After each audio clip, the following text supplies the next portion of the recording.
Hang on. So good. Hello, everyone. Good morning, good afternoon, wherever you are. Today is a special episode. It's our 31st, actually, that we are recording. And we have a guest among us, and it's the first one.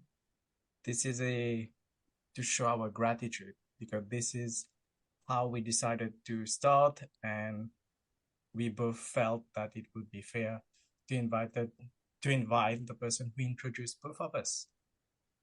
We will give her some time to introduce Regroup. herself because she didn't know. So, as the Divine Mess host, we always like surprises.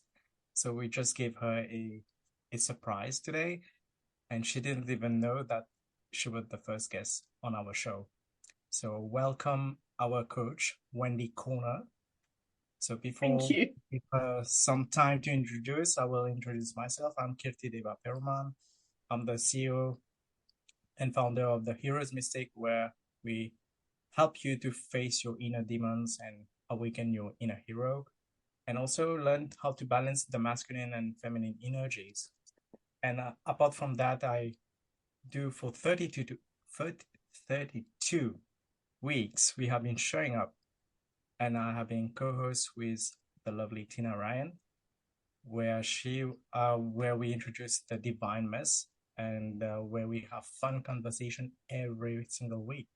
So I will leave the floor for Tina to introduce, and then we'll go to our guests. Our fabulous guest. Good morning, everybody. Tina Marie. And do you know what I worked out in the last week? I worked out what I am. Strange, amazing thing. I'm an intuitive strategist. I just went, yes. Everything started to fall into place. Where I teach business owners and human beings alike how to tap into their own innate intuition so that they can grow and develop and innovate within their own lives and their businesses. And you know what? That is just such a massive tip in getting it to a point where you go, oh, why did that have to take so long? And then you go, because it was meant to, and it wasn't meant to be an easy come to. I had to get on the roundabout a few times. So it's an absolute pleasure to have our very divine friend, Miss Wendy Corner, joining us today. And bless her soul, she's rolling with the punches and didn't know she was being recorded today. She just thought this was our end of year shits and giggles. Let's catch up and share what we've learnt over the last 12 months. But we're actually going to be sharing that with everybody today. So welcome, Miss Wendy, and thank you so much for joining us. Thanks so much. I'm accepting that buck that's been passed well and truly with gratitude, and it's so good to actually be part of what I'm listening to every week with such love and it fills me with great joy to hear you too. It really does, knowing the evolution that you come through. So yeah, absolutely chuffed to bits, and I have to have my weekly dose of you. I really do. If it gets to Friday morning and I haven't heard you, I've gone, hang on, what's missing? Oh, I know. I haven't been divinely messy. Let's get on and tune in. So I absolutely adore what you're doing, guys. It's phenomenal, and I absolutely applaud you. So well done. Well done. Thank you. So a little bit about you, please, Miss Wendy. What about me? Well, I help people with resistance. The bit that goes, my voice doesn't matter. Somewhere in the past, they've been shut down, they've been silenced, and not surprisingly, they don't want to put themselves through it again. So that's where I go, I've been there. I know what it's like. So I can support you too, as you two have been wonderful examples of, get your voice out there, because everybody's voice matters. And it's been a joy to work with you two and see the blossoming. It's been phenomenal, and it continues to do that. I mean, we've stopped working together on a one-on-one now, or 2-to-1 basis, but the whole thing is that the evolution continues, and it's great to see. We won't mention what it looked like when we started. I have video footage. Anybody who's watching this and they really want some interesting information, hit me up. We would not look the same, I don't think. Yeah, because I know. Yeah, go on. Oh no, just I'm remembering back to sitting in that space where I'm going, oh, I have to talk on 10 minutes. Oh, yes. And just that whole emotional offloading, and in sharing what was intensely personal and had never really told another soul. And I'm essentially, as much as I had known Wendy, I was sharing it with strangers. Yeah. Strangers who didn't know about my story and didn't know where I was at, what I was doing, and what I had traversed. And then all of a sudden you're kind of unzipping yourself and laying yourself bare. You know, emotionally naked, I think, is a good way of describing it, to then going, oh, this is a safe place. I can do this. And over that 12 months, obviously getting much better at articulating. Still, I think I've found my avenue.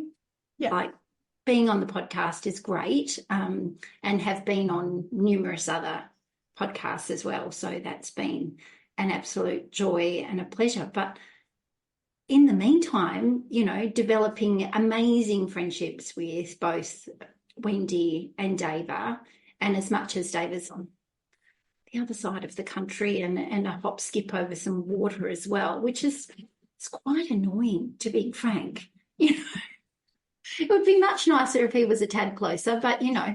We could poke him then, couldn't we? Yeah. Well, I can kind of do that. Yeah. It'd be nicer if we could do this in person, but hopefully, fingers crossed, I'm 2024. I'm booking the plane to watch the bungee jump.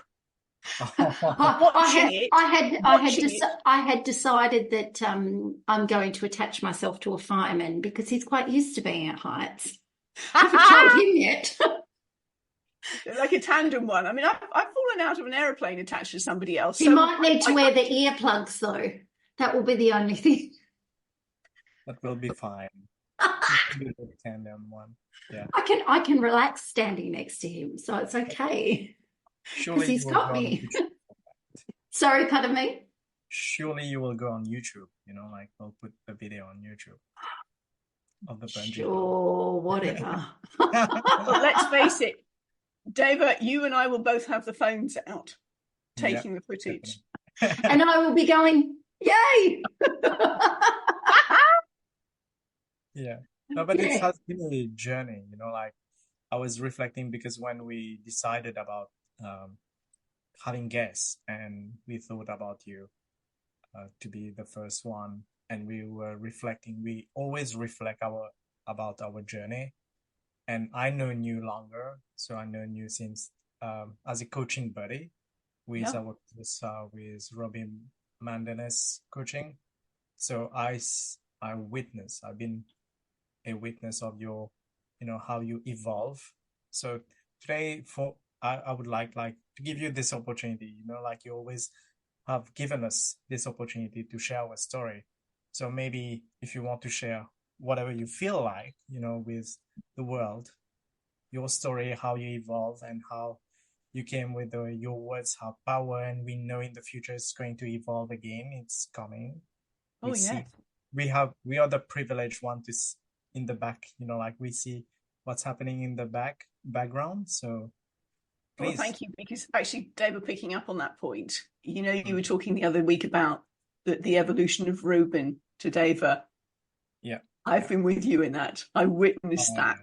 Yeah. And that sort of metamorphosis, that butterfly effect was just phenomenal. So yeah, I'm listening to it and go, I remember that. I was there. So yeah, I absolutely. It's great when you've got history with somebody, isn't it? Sometimes. Okay, a bit about me and where my story comes from. I was saying earlier on in my introduction about I understand what it's like to be silenced. If you can imagine, it's before both of yours times, but anyway, picture this, a suburban garden in home counties, England, in circa 1968, with 4 young cousins playing in the back garden with a couple of dogs. And we get called in for morning tea, or 11sies, as it was known by in those days. And it was the classic thing, you know, the glass jug with the lemons floating in the top. And we had homemade biscuits. They weren't cookies, they were biscuits. Just remember that. Anyway, we'd all had this and we'd woofed it down and off we went to play because Granny was wanting us out the door because she was busy organising lunch. The cousins, 3 boys, 8, 6, 4, and little 2-year-old me. The boys didn't want me around. I'm a girl and I'm little. So I got pushed away. Granny didn't want me in the kitchen. What am I going to do? The dogs. Right, I'll go and play with the dogs. Meantime, they've got a bone. Little 2-year-old thought, the dogs are having the bone and that's where their attention is going. So if I take the bone away from the dog, I'm going to get the attention. Imagine it didn't end happily. My finger became the bone. I required surgery on my finger, and back in the late 60s, parents were not allowed to stay in hospital with their children. So what I've shared with you so far is related memory, what I've been told. This is where my first memory comes in. David, with your background in psychology, then you know that memories are accessed and laid down, particularly when there's a lot of emotion attached to it. And you often don't access that, particularly with a young person, because it's been buried under that weight of emotion that you weren't able to process at the time. So my earliest memory was of those double doors closing with the 2-year-old me on one side and mum on the other. So little 2-year-olds going, shouting and screaming, and mum couldn't come. She wasn't allowed to. That 2-year-old at that point made a decision to say, my voice doesn't matter. Everybody else's does, clearly, because they're getting all the attention, but not mine. That memory got buried for over 50 years, but it still coloured my life choices. I became a speech pathologist because I didn't want anybody else to go through that my voice doesn't matter scenario. When I left speech pathology, I was working with speakers to get them on stage. Witness here are 2 divinely messy hosts. It still wasn't me getting my message out. And it was when my coach pointed out, Wendy, you're still putting other people forward. Your voice matters. Come on, let's get you on stage as well. When I made that decision that, yes, I would, things shifted. And that's where my business took off. Well, okay, we had COVID in the middle and all that jazz and that sort of the evolution you were talking about. Because, I mean, David, you've seen me go through various iterations of who my clients are, who I want to work with, or rather who I was being guided to work with by coaches that, because my voice didn't matter, I didn't stand up and go, sure about that. So, yeah, there's been so much learning on the way. But now I know that my voice matters. Everybody's voice matters. And it's a dual thing. I get on stages and I get my clients on stages as well. hot off the press, like literally in the last 24 hours, I have a speaking gig in Cambridge next year on either the 8th or the 9th of August. We haven't quite decided yet. For the Blue Talks, which is Business, Life and Universe. Corey Poirier, who organises it, basically mops up the metaphysical things that Ted won't touch.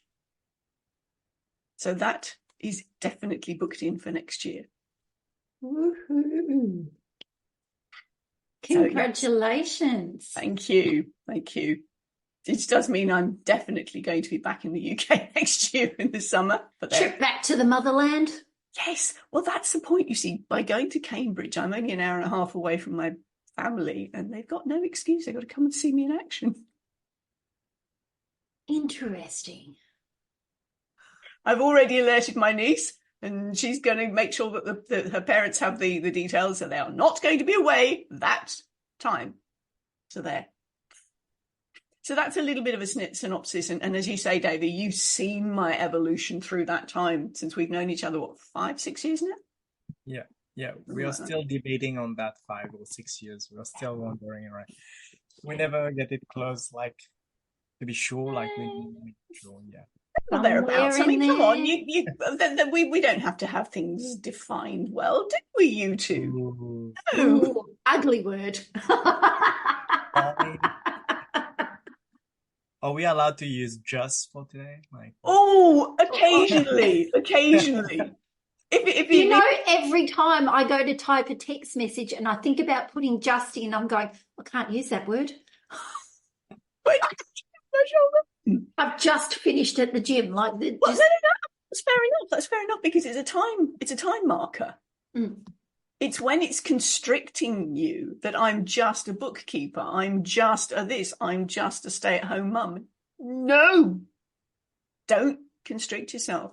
You've got a lot of things to offer, which is why you'll have picked up, audience, that these guys have picked up my thing about just. I find it very constricting, and that is so not these two. They are all about expansion. True. So from that perspective, I'm going to invite you two to think about it from that perspective. Be conscious of the fact that you are constricting yourself. No, that is not in alignment with you. Definitely not. So, question, over this year, what are the 3 big things that you've learnt about yourself, Miss Wendy?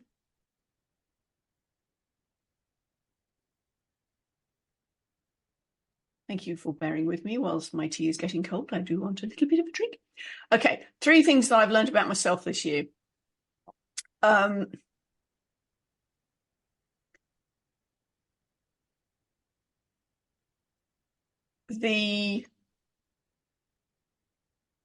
can stand up for myself.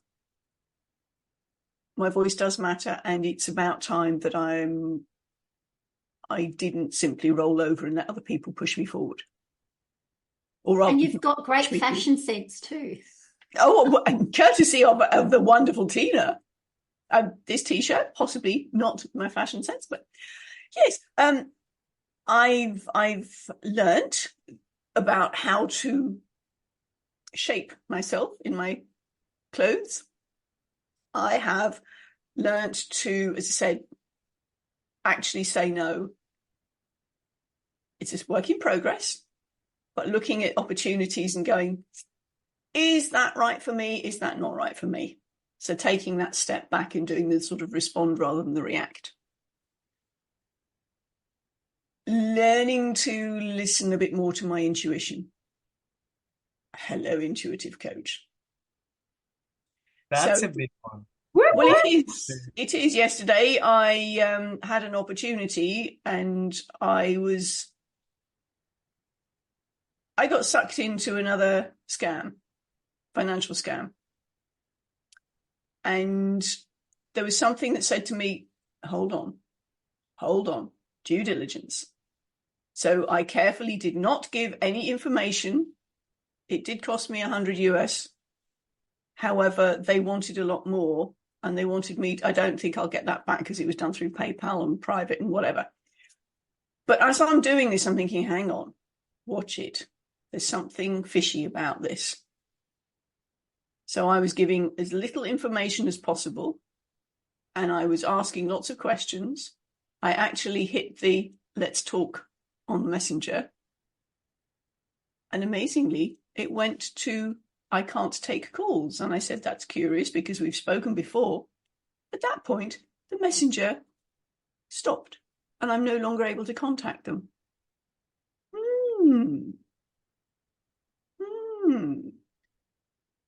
Before I gave them I didn't give them my PayPal details, but even ahead of that, I made sure that there was no extra funds in there. So should they get hold of it and decide to go, weren't nothing there, pal.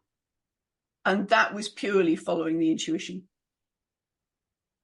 So, learning to listen a bit more. But it's interesting when we go looking outside ourselves for answers. I think, like it's the next best, coaching program, or it's the next best this or the next best that. And instead of taking time and looking within ourselves, we're looking for external validation, or we're looking for someone to tell us how to do it, when in actual fact, we know how to do it. It's just we don't trust ourselves enough to put our feet out and be our own lead singer, so to speak, and be the front man and go, whether I do this right is irrespective. I'm putting myself out there. I'm being vulnerable. I'm sharing my message. And I don't need someone else how to tell me how to suck eggs. This is what I do and this is what I do well. But it's having faith in your own ability, I think, is if the two of us are not proof enough in your ability to be able to transform people and their message into something bigger than themselves, then I think you do need a hiding, to be honest, and going, the thing is, you have impacted so many people, and it's surprising from an outside perspective that you don't have enough faith in your ability, right? You've only got to listen to us every week like you do and go, I created that, like by sharing your knowledge, your distilled knowledge over 30 years, and you putting it in a package, and then us utilizing that distilled knowledge, this is what you've helped to create. And I think if you looked at so many of the other people that have come in and out of your program, who've gone on to do, other, even if for them it meant that they're able to stand in front of their staff every week and be able to articulately deliver the week's message, and they can do it without losing it or not sharing correctly or people not understanding what they're trying to get across, then you've been successful. And for anybody who feels that they have a story within them that they want to share in some way, shape or form, whether it's on a podcast, standing on stage, writing a book, however you want, whether you want to be on TV or any of those sorts of things, then you are a person that can help facilitate that. And I think we all need people that can open windows or doors for us, because there's always that, we get these little messages, these little things that say, this is what you need to do next. And the thing is, we never want to go to the end of our life and go, should have written that book, should have stood on that stage and shared my story. We come here for a reason, and the things that we go through are there to help facilitate what we're meant to do in this life. Your garden incident helped to facilitate this today. Mhm. So as much as it's been a tumultuous journey for you, have faith that it is powerful and it's impactful, and it's allowing our words to be powerful for other people. So That's my point about sharing my backstory, because not many people know that. yeah, And not many people, even my colleagues back in the speechy days, didn't know my big why behind why I was even a speechy. yeah, That's because at that point I didn't know. That message had been, that memory had been well and truly buried, because it was too painful for me to deal with at the time. yeah, And I mean, Tina, we've spoken particularly around sharing your vulnerability yeah, in such a way that doesn't re-traumatize you. yeah. And that's something that I'm very keen on having. I consider I have a duty of care when working with clients who have vulnerability, that they're not underlining their own trauma every time they speak about it, because there is that danger. And that's something that I'm very keen that that's not going to happen, because why would you put yourself in that position again? Yeah. I mean, if I can just give you an illustration, a couple of years ago, we had one of our TEDx speakers, and we were standing literally on the stage on the edge of the red spot at dress rehearsal, and she froze and she said, "Wendy, I speak in front of the High Court without a problem. Why am I freezing?" I said, "Well, the point is, you have a very clearly defined brief about somebody else that you are delivering. This is you bearing your soul to an audience," which is exactly what you were saying, Tina. And I said to her, "Well, this is why." "Oh, right." And it a little light bulb moment went off. And I went, "Well, you see, the thing is, if I'd had a chance to talk to you a little earlier down the piece, we could have done something with this." But it's important to recognize that if you are putting yourself in a vulnerable position and sharing your story, that it's spoken about in a way that does not re-traumatize you. Because otherwise, why would you? And that's when the rest of the world misses out on your powerful story. Correct. 1,000%. And I feel like for you, when it's not about only your voice matters, like that inner voice, like Tina was saying, like we tend to go external. And I feel like with your coaching program, in a way, like it helped both of us, I feel like, to find our inner voice as well. And that's what we've been showing up like every single week, because that reinforce what we learned. So we often joke about the just, but that's a good bit, but that's a reminder for us. It's like, it's a constant reminder, and we joke about it, but we know it's like, even when I'm speaking to someone else, not on the podcast, but it's like I will just listen to them, and I will notice how many times I will use just, or how many times they will use just.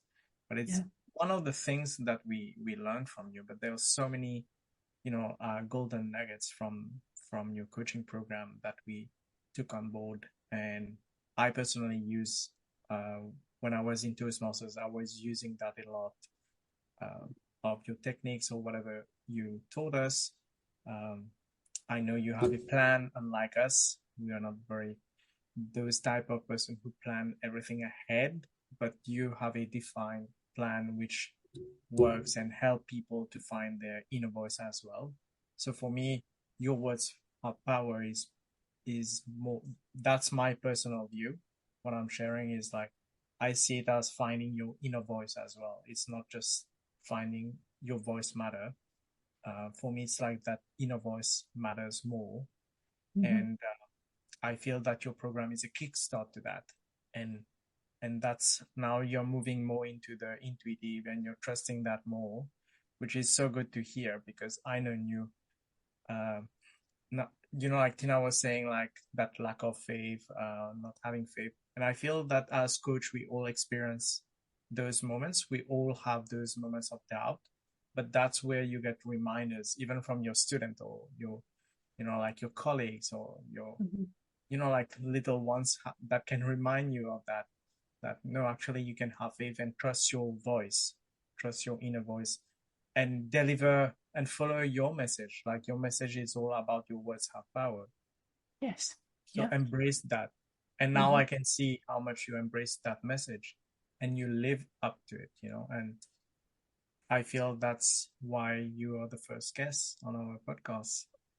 So we are so grateful, and we do that every week, like being grateful to, because it's through you that we met each other, like Tina and I, and that we are creating and having impact on the world in different ways. But the podcast is definitely one of the ways. Oh, yeah. So another message of gratitude to you. And like Tina said, trust yourself, like just, I feel that this episode is about trusting your message. Is a Yes. reminder to trust and reinforce that. And but thank you for everything. Thank you so Very much. welcome. If I can pick up just on one little point that you were saying about the inner voice, that internal script, as I called it, the my voice doesn't matter. This is something I'm very keen again to explore with speakers, because if they're being all bravado and whatnot on the outside, but inside there's that, really? Oh, do you really believe that? If there's that little niggly voice going on, then if this doesn't match this, these will give you away. For those of you listening on the audio, I've just given some gestures. If your thoughts don't match your words, then your gestures, your non-verbals, your facial expression, there will be tiny micro movements that will give you away, and you will come across as inauthentic. And your audience is going to go, something I don't quite trust about them. They may not know it at a conscious level, but they will know it at an unconscious level. And that's where there's that mismatch, and you don't get your message across effectively. But you two have got that down to a T. Thank you. So Appreciate that. so proud with you. With you. So, Mr. Perriman, as I've asked Miss Wendy, what's your top 3 learnings for this year? That I enjoy doing the podcast with you. 1000% back you on that one. But this year has been like a massive transformative year for me, like in terms of personal stuff happening. I think like the voice matters came up strong as well. The first lesson was like to trust the light within me, even if I can't see anything, like even if everything seems dark around me or something, it's about trusting that light within me. Second will be like the bond that I have with people, close one, has deepened as well, and people who really mattered, like family, my soul family as well, so has deepened as well, and these bonds really matter at that time, when you're going through dark times, because it gives you that sense of community and also reminders that like you're worthy, like your love, you're the light. And third thing, it will be like just do it, like whatever you have, like any dream, any nudge that you had throughout your dreams, like even if someone told you something and you felt like that's right, just go for it. Ignore those voices that don't matter. Ignore those voices that will tell you that's coming from the fear, but trust the voice that's coming from love. And I feel that's a major learning lesson for me, of course. But for me, the spiritual practice definitely is really important, because now I can spend like a Friday night, doing meditation, like, oh, journaling. Don't need to go to party, but that's my inner party, like having fun with the guides. And I find it more fun and more recharging than anything else. And like you said, like you were saying, like going within, for me, like going within matters more, but we tend to focus on the external. And definitely this year reinforce like how much whatever you consume in terms of what you're watching, what you're listening matters as well. So watch out for those. And we have been talking about that, like what you consume as well. And yeah, that will be for me. And now we'll go for you, of course.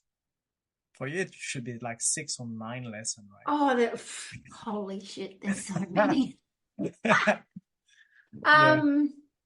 Well, it's kind of interesting because there's at least three times over, Wendy. How's that? It's always got to be in threes. So I think the first one is to trust that inner guidance, like in terms of the beginning of the year when I was trying to find a new home, and there was the home I really wanted, but the home I needed, I was resisting.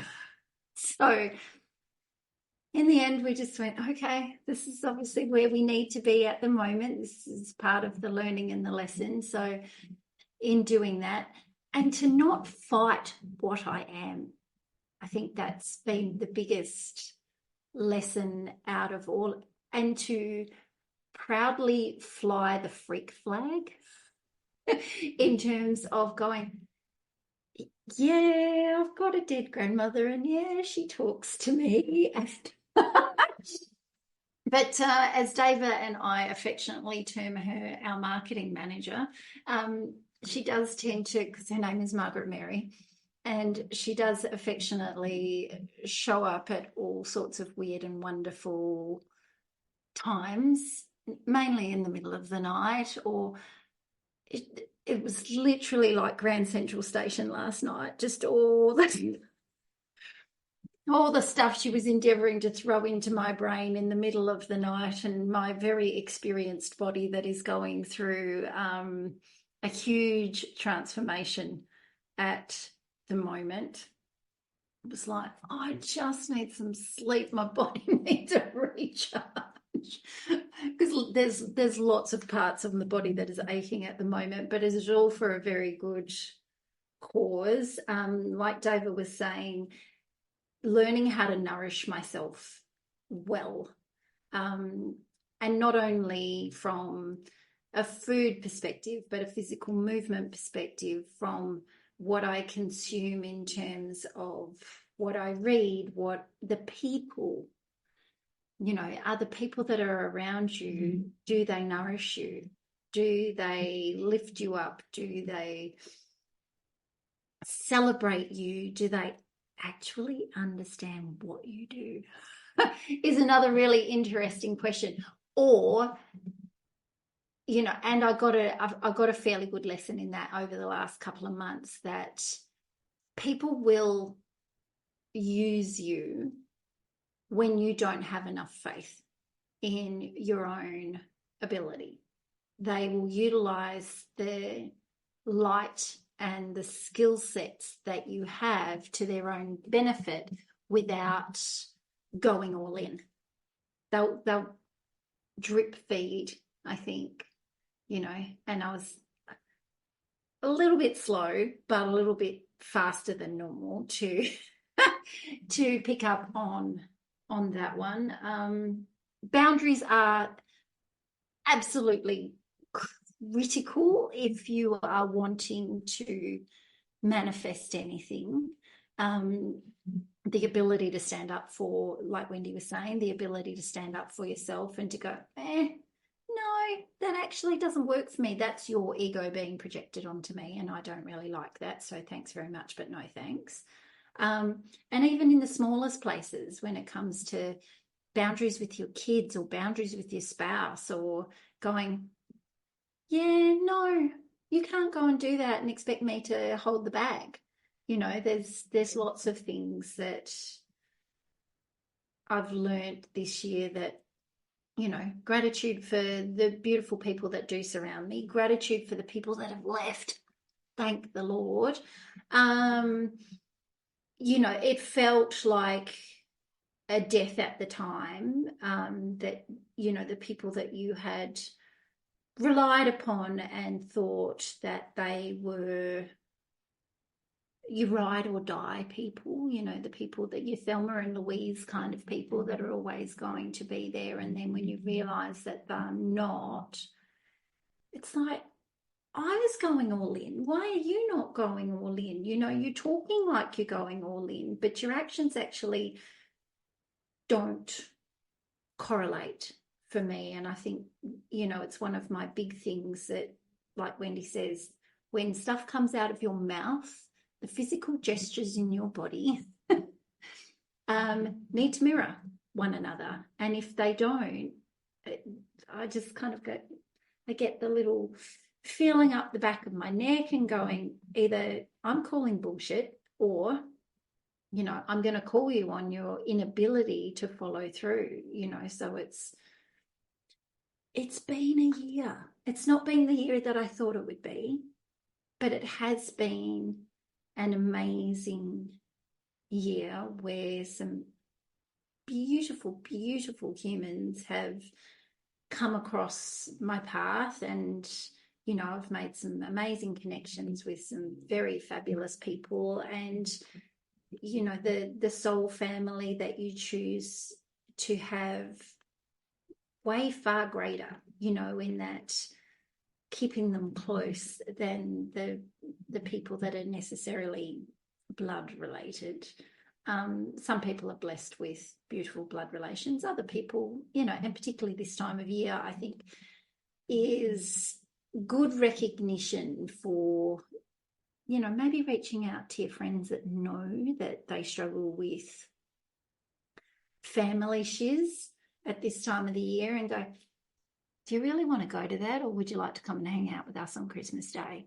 Or do you really want to go to that, or would you like to maybe, come and watch Christmas movies? Let's watch Macaulay Culkin, 4 times over, and have, some Christmas drinks and something nice to nibble on, rather than spending, knowing that someone is lonely.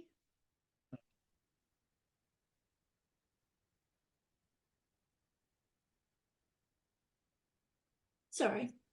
That's okay. Extend your hand. Yeah. And Tina, our family have blood relations and bloody relations. So it's a good way of putting it, right? It is, yes. We like to distance ourselves from the bloody ones, if at all possible. Yes. But at the same time, they are teaching us. Oh, indeed. Things about ourselves that perhaps we don't want to confront. So it depends whether you're in a confrontational mood and ready to deal with your own inner shiz.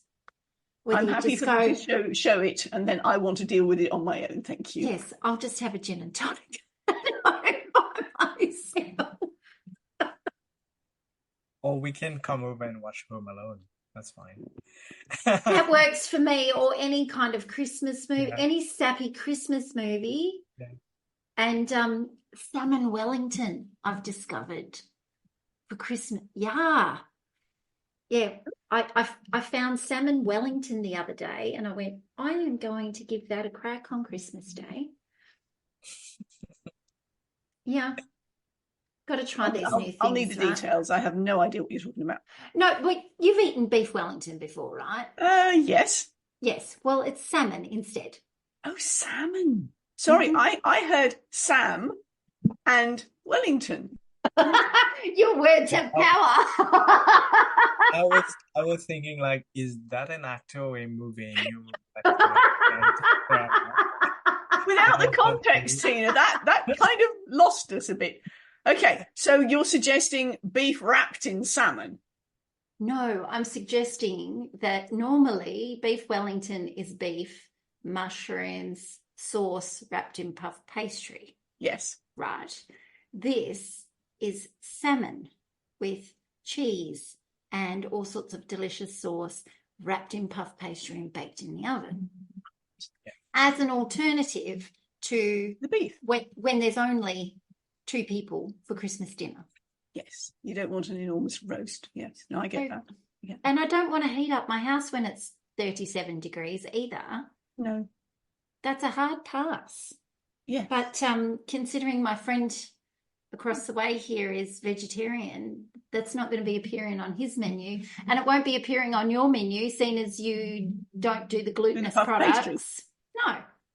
It will be. Well, that's why I thought maybe you were wrapping the beef with smoked salmon. That was my God. where I was going. Surf and turf. A totally different version of, yes, but why not? Go on, David. I seen it on Gordon Ramsay, so I was like trying to imagine like the salmon wrap around the beef, and Didn't I work. could see like Gordon Ramsay swearing at you right now. Yeah. He's actually a pussycat. Did you know that? He's a dad of 5. And his wife is a Montessori teacher. Okay, so that's only for his persona when he's in the kitchen. Correct. Yep. And he was hoping that one of his 5 children was actually going to be a chef. So his youngest son, who's about 4.5, maybe 5, he keeps putting kitchen utensils in his hands while he sleeps in the hope that he's going to wake up and feel energized about cooking in the kitchen. But his daughter is a chef, like was training. But she got her own show on BBC. She used to have a show at 16. Yeah. She had her own show. Amazing. She came on to MasterChef Kids in the US. Wow. Yeah, she appeared on a few. So that's how our episode got. Now we went to recipe, Christmas recipe. This is the total divine mess, right? Yeah. Well, like it's the low and then the high and then. But that's how life is. And there's so many powerful, like from both of you, like your lesson, there's so many deep meanings. And I know, Tina, like some people might feel how you're feeling, like how you felt. And you became emotional about this because it's something close to heart. And I know a lot of people coming close to that end of year, that's how they feel. And my suggestion is like, even for next year, like don't wait for the end of the year, to contact you, to connect with your loved one, to have them over for dinner, or just say, give, like people say, oh, now it's the end of year, I will, let's all crazily fill in the time and do as much as humanly possible and exhaust yourself in the process, right? Why not just space out the get-togethers? Make it a more regular thing. People are moving towards that more now. They're recognizing that, well, we don't need to wait the end of the year to do something. We can actually catch up throughout the year. Just wait for this moment to give There's thanks. Also, if I can also raise the point about for people for whom this is the first Christmas without a specific loved one, whether it be through a death, which is the most obvious, or whether it's been through a conscious uncoupling, sort of a divorce or something, where the tradition is no longer possible. From my perspective, when I first hosted Christmas after Jeff died, we completely changed the menu, because otherwise all the things that we would normally have were attached to, well, he did this and he did that and he did this and he did that. So it was setting up a new tradition. So if any of your listeners are facing Christmas or any particular holiday, for the first time after they've lost someone, I would suggest that it's a good thing to think about, how can I do things differently? It's not to negate your lost one. At the same time, it's also not going through they're not here, they're not here, they're not here. Because or you it will looks trigger different, anyway. right? Yes. Like the empty chair. Yeah. Or just being separated from your kids Yes. is Yeah. hard. Yes. And people don't know what to do with you. Yeah. Absolutely.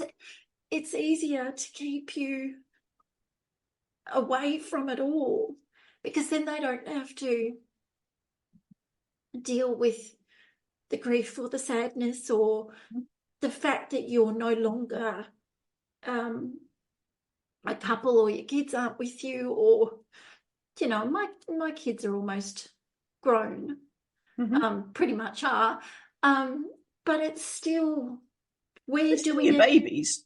off, whether they're 6 foot or not. It's it's irrespective. It's just, it's a challenge to rewrite what it looks like. Yeah. Hugely challenging. Well, the Christmas movies, I mean, the Hallmark Christmas is very few people's experience. Oh God, it's not it's Oh, not no. even close. No. Right? And I think that's something that we can, the old comparison thing, we can feel a loss, even if Christmas is normal, whatever normal happens to be. Because if we see the sort of Hollywood, the Hallmark version of it and think, well, that's not our Christmas at all. But that's okay. That's your experience of Christmas, Diwali, Hanukkah, whatever. The tea? No, mercifully water, but nonetheless I have a cold pot. At least it wasn't all down the front of the t-shirt, Wendy. No, it's all over my shorts. I have no very cold pot. That's what happened when you're on the divine mess. Welcome. Thank you. Well, You I'm get certainly messy right now. Oh, we've gotten emotionally messy and physically messy, and it's all been going on, right? That's broken the pattern of the thought of it. If you have a situation where something happens and you pour water down yourself, and all the roast comes out of the oven and just goes flying across the floor, and you think, what am I going to do? Yeah, it is what it is. Do you know what? You can always dial up Domino's. I believe they are open on Christmas Day. McDonald's certainly are. But I think, like, in Tina, what she was saying, like, you know, like it's challenging when it's like a changing tradition, like you're not celebrating with loved one, for example. The way I see it is like it's also an opportunity for you to create something new. Oh, 1,000%. Yeah. Like you can start something new, but even in that moment, you don't feel like it. But that's your chance. And I feel that's the universe telling you, like, to create something new. Or maybe, you know, have another drink, Wendy. You know, just letting you know. Have another tea. Or maybe you should have sat down and had a scotch with the divine mess, love, because you knew it was going to get spicy. At this time of the morning? Jeez. It's 12 o'clock somewhere. It is in New Zealand. The sun's above the yard arm somewhere in the empire, so it doesn't matter what. I think in the US it's 1 a.m., so that's a good time to drink as well. That's whereabouts in the US. Yes. I was networking from 3 a.m. to 6 a.m. this morning. Bless you. I saw the sun come up. It was gorgeous. The sky, first thing at 4 o'clock, was all these sort of pinks and peaches and apricots and the strata clouds. And then I get a message from somebody saying, have you seen that there's a watch and act on? We've got a fire only a few kilometres away. Ah, really? Yes. Oh. So one is a little cautious. Yes. Checking the up-to-date, where is it now? Mm-hmm. So, yeah, that's fun. Oh, it's summer in Perth. Yeah. Jump on the rodeo. Mm-hmm. Yep. Oh. So, yes, thank you very much for inviting me. Well, it was a non-invitation really, wasn't it? Yes, I was kind of voluntold. Here. I'm just getting on this morning thinking, oh, you're having a catch-up with my two buddies. And then suddenly they say, we're recording the Divine Mess with you as our first guest. And go, what? Yeah. I need lipstick. I need to brush my. Well, I was in the wrong room for one thing. Yeah. I was going to press record the moment you left the room, so that was not going to work, you know. Well, then you'd have seen the green hair. The blue hair, I was with Papa Smurf, but hey. Yes. I've got to work Thank out you what for green screen coming things are on in. that one. Sorry? Yes. Thank you for coming in. That was it was a good conversation, I feel, good exchange. We learned about recipes as well, so that was that was good. It's all about the divine mess. It's part of the divine mess, like we call it. But we focus on the divine, you know, like we emphasize a lot on the divine in this podcast.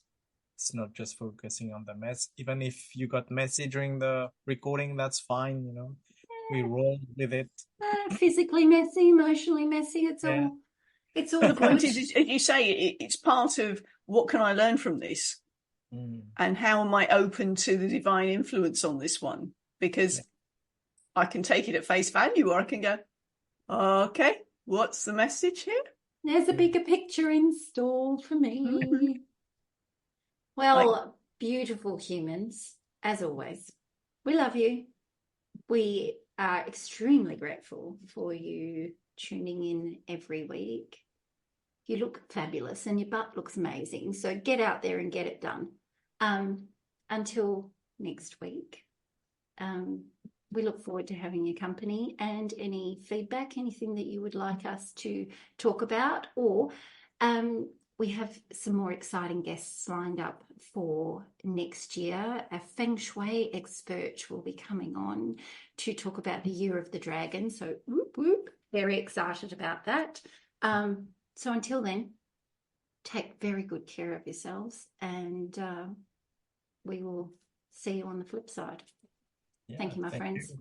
And before we end, if Wendy can give her contact, like where they can find Yes, you. please. Anyone would love to connect with you. Yes, probably the best thing to do is follow my link tree, which is ComCoach. Now, I'm happy to stick it in your show notes. But that's the best way of getting hold of me, because you can see lots of different things there. All right. Perfect. So thank you again, Wendy. Thank you. Thank you. Thank you, Tina, for this divinely episode. It was so fun, and it's good to see both of you. And like you said, like we'll see you next week. So take good care. Ciao for now. Bye-bye.